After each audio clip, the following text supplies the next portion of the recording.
नमस्कार, मैं नवीन देवघर महाविद्यालय देवघर में समाजशास्त्र का इंटरमीडिएट प्राध्यापक।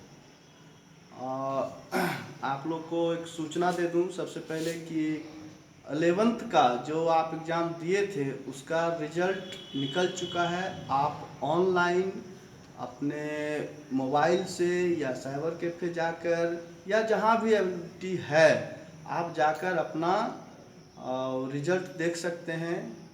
जो व्यक्ति जिसके रिजल्ट में प्रमोटेड लिखा हुआ है वो पास है, जिसके सर्टिफिकेट में मार्जिनल लिखा हुआ है वो फेल की कैटेगरी में आते हैं, यानी किसी न किसी विषय में उसका क्रॉस लगा हुआ है।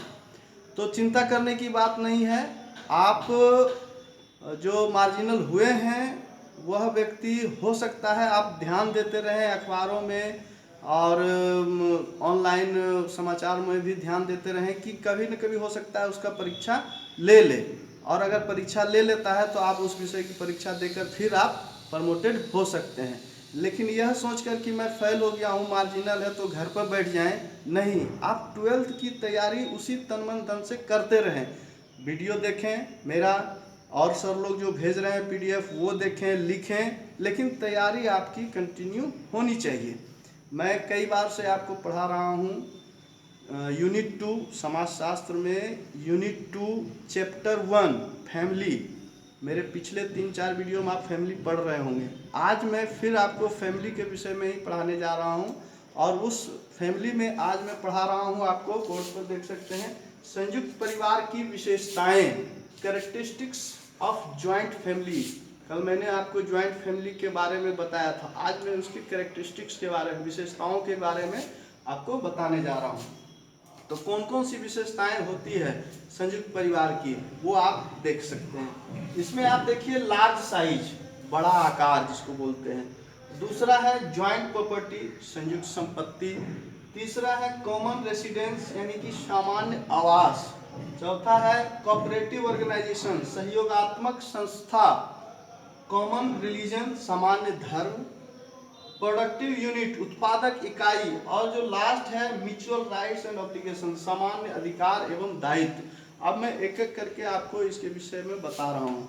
ज्वाइंट फैमिली में क्या होता है कि एक बड़ा आकार होता है। बड़ा आकार कैसे हुआ? किसी एक इंडिविजुअल का, किसी एक व्यक्ति का अगर 2-3 पीढ़ियां एक साथ रहती हो तो वो क्या हो जाता है, वो बड़ा आकार हो जाता है। यूनिट ऑफ फैमिली, इसका मतलब मैंने कहा था कि फैमिली ही समाज का यूनिट होता है।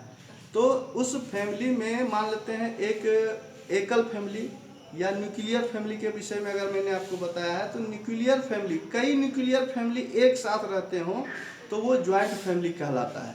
तो इसलिए इसका आकार क्या हो जाता है, बड़ा हो जाता है। दूसरा है संयुक्त संपत्ति।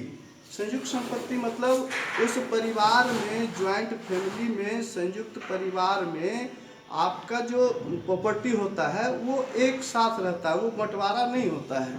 इसलिए उसकी ये विशेषता है, खासियत है कि हमारा संयुक्त परिवार है, संयुक्त संपत्ति है। उसके बाद कहता है सामान्य आवास, एक घर होता है एक छत के नीचे। मैंने इरावती कर्वे जी के बारे में बताया था कि इरावती कर्वे ने कैसे संयुक्त परिवार का डेफिनेशन बताया था कि एक रूफ के नीचे, यानी एक घर के नीचे, एक छत के नीचे सारा परिवार मिलजुल कर रहता है, तो उसको हम संयुक्त परिवार के रूप में जानते हैं इरावती कर्वे के द्वारा। इसलिए सामान्य आवास है, विशेषता है।